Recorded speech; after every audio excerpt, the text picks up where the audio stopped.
कि अगर कोई समझता है कि मैं हिंदुओं का नेता बनूंगा तो वो नहीं हो पाएगा। ये एक तो बार बार बयान सबसे पहले तो क्यों देना पड़ रहा है, और उसके बावजूद भी जिस तरीके की बयानबाजी हम महाराष्ट्र और यूपी में खास करके देख रहे हैं, वो क्यों देख रहे हैं? क्या कारण है कि आरएसएस को इंटरवीन इस तरीके से करना पड़ा इस पूरे मामले में, लेकिन उसके बावजूद भी बात नहीं सुनी जा रही?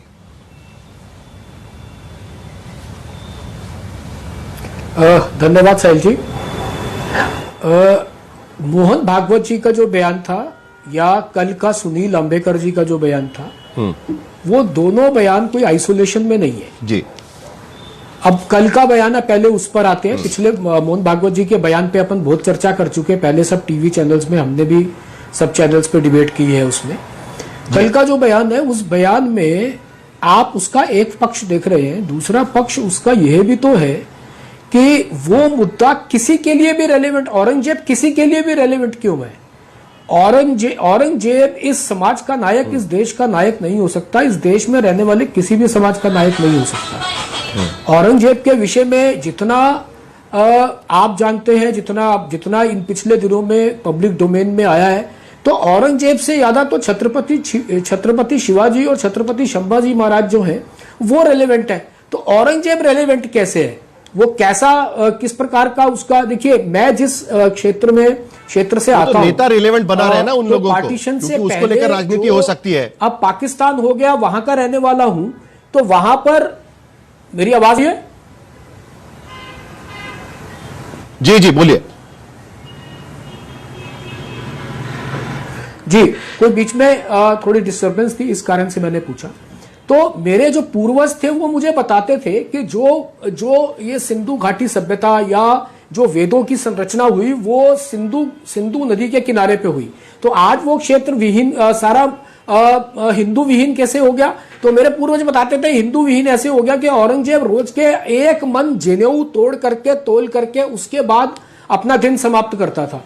तो ऐसा व्यक्ति आज रेलेवेंट कैसे हो सकता है और इस देश में किसी का भी नायक क्यों हो सकता है? आप देखिए मुस्लिम समाज के साथ वही तो मुद्दा है ना, समाज भी है, कहीं ना कहीं आरएसएस कह रही है कि नेता उनको रिलेवेंट बना रहे हैं, उस पर बात कर करके यही बता रहे हैं ना वो। नहीं बना रहे हैं। शुरुआत किसने की? किसी आरएसएस के नेता ने, किसी भाजपा के नेता ने की क्या? जिसने शुरुआत की उसको उसके राजनीतिक दल ने अपनी पार्टी से बाहर निकाला। फिल्म का भी जिक्र हुआ ना। तो अगर आपको ये देखना है कि ये समस्या किस कारण से हुई, तो आपको वहां जाना पड़ेगा ना।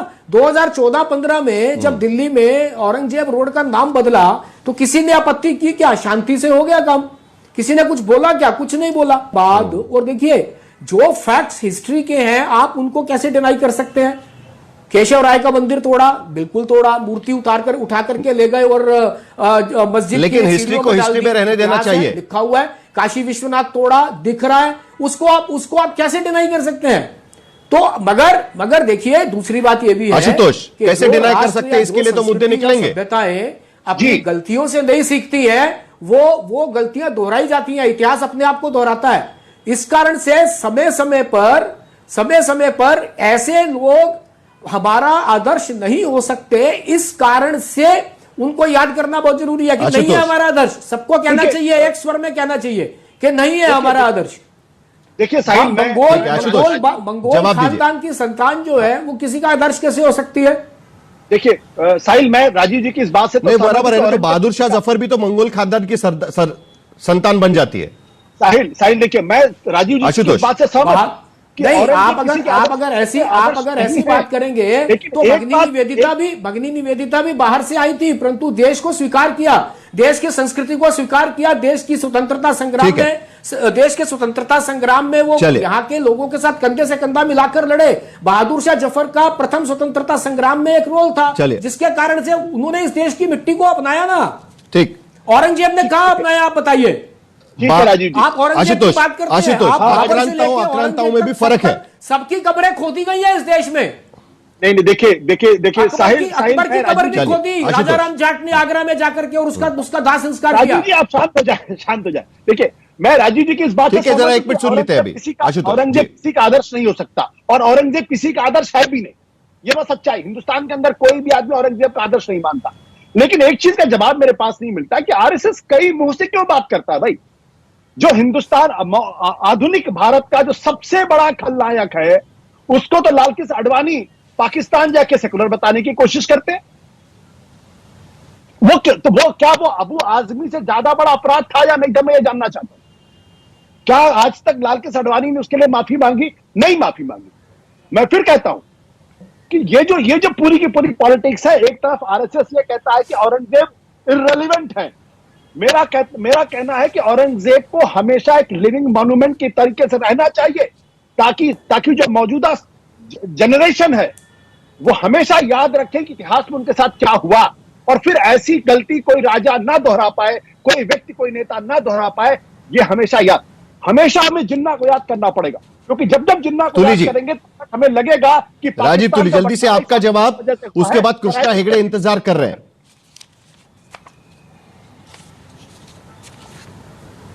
नहीं, आपकी बात बिल्कुल ठीक है। मैं जो कल सुनील अंबेडकर जी का स्टेटमेंट है, उसमें उन्होंने यही तो बोला है कि वो किसी के लिए भी रेलेवेंट क्यों है। कोई भी उसको, औरंगजेब को जो है वो, कोई भी औरंगजेब को, परंतु अगर आपको उसको इसी रूप में जीवित रखना है तो आप दिल्ली में उसके नाम पे सड़क रखेंगे क्या? आप दिल्ली की सड़कों का nomenclature Humayun road, Babur road इस पे करेंगे क्या? ऐसे याद रखेंगे क्या? उसका जो वास्तविक इतिहास है आशुतोष जी, वो पढ़ाया जाना चाहिए, जिससे कि बिल्कुल आपने बात बिल्कुल ठीक की और मैं आपकी बात से बिल्कुल सहमत हूं। वो वास्तविक इतिहास पढ़ा करके उसको यूनिवर्सिटी और उससे पहले से ऐसे संस्थानों से किताबें लिखवा करके जिंदा पीर के रूप में नहीं पढ़ाया जा सकता। इस पैनल पे कम से कम 2 लोगों के विचार तो मिल गए हैं, ये बहुत अच्छी बात है मेरे ख्याल से आज की स्थिति में। राजीव तुली और आशुतोष एक चीज को लेकर तो एक दूसरे के साथ, चलिए कृष्णा हेगड़े, लेकिन सवाल आपके पास आकर यही होता है कि यहां पर छावा के प्रयोग रखे गए।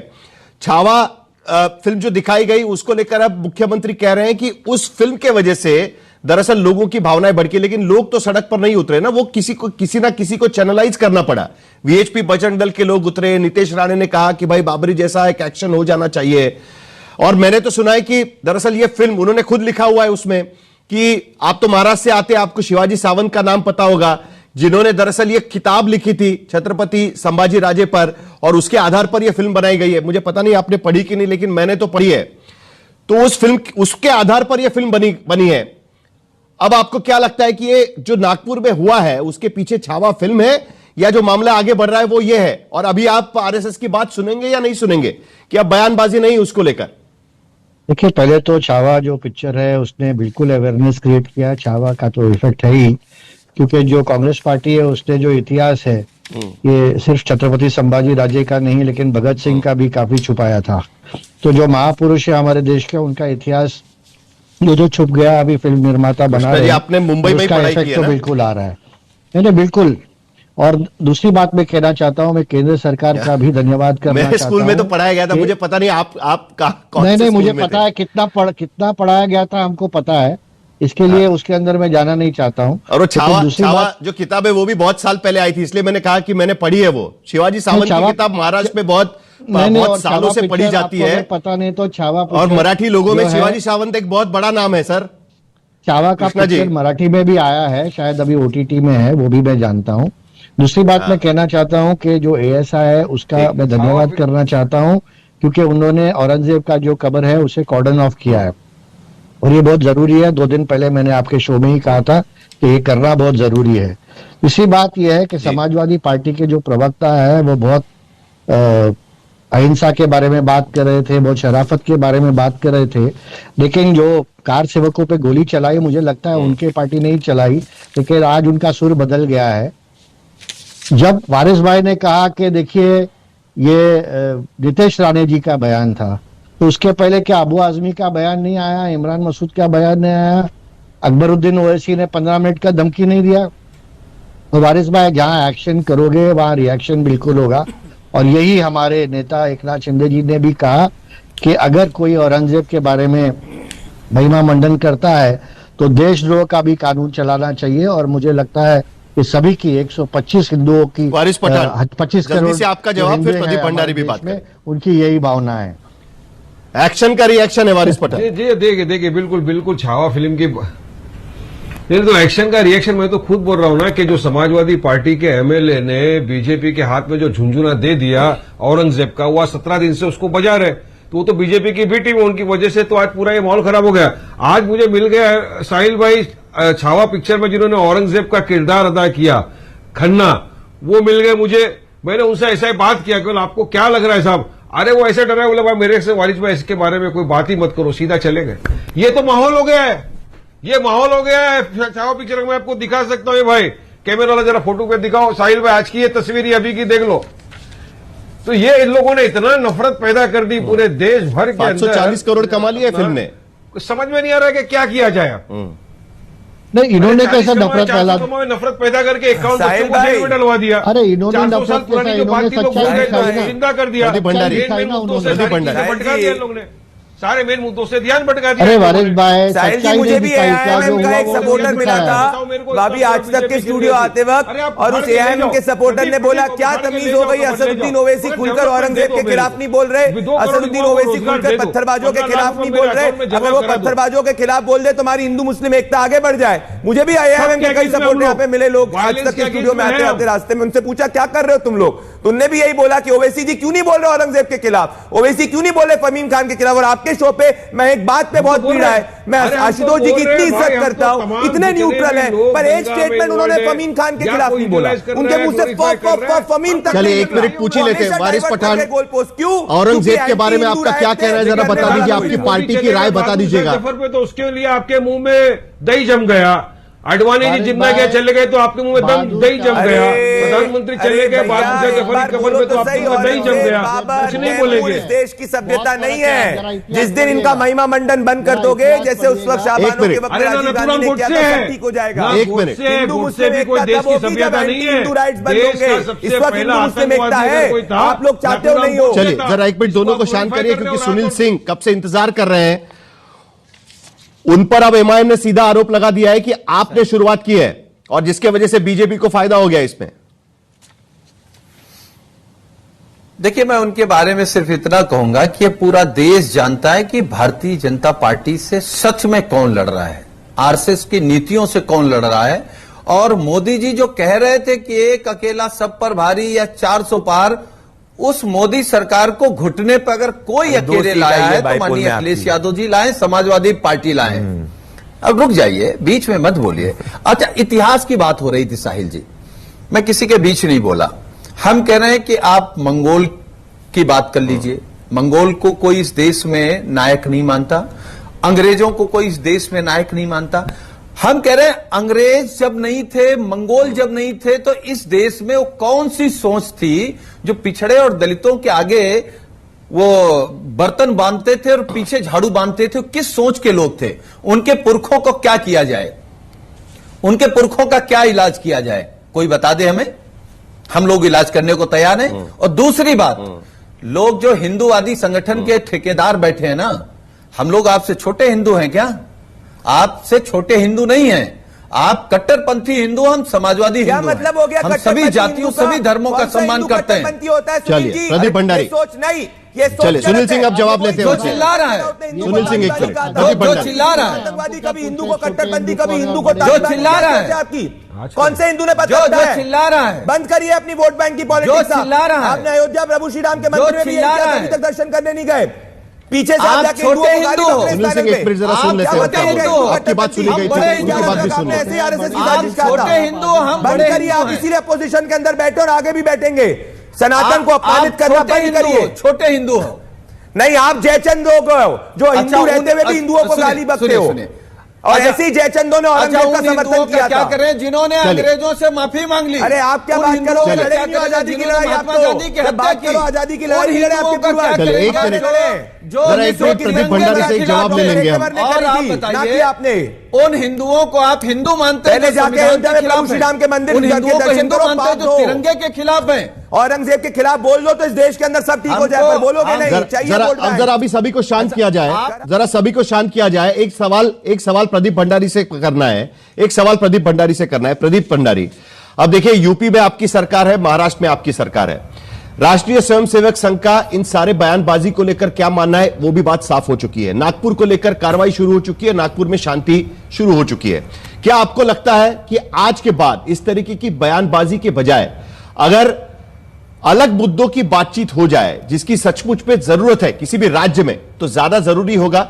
यह बयानबाजी कभी ना कभी रुकेगी, क्योंकि कल मुख्यमंत्री देवेंद्र फडणवीस भी कह रहे थे कि राजधर्म का पालन होना चाहिए, अपने ही मंत्री को उनको बताना पड़ रहा था। तो कहीं ना कहीं अब इसकी शुरुआत होना जरूरी है। जो हो गया वो हो गया, खत्म हो गया। अबू आसिम आजमी को विधानसभा से बाहर कर दिया गया इस पूरे सेशन तक। अब बात आगे बढ़ेगी या फिर से हम 300, 1000, 500, 400, 800 साल पुराने बातों पर बात करेंगे? साहिल जी, बात दो स्पष्ट है।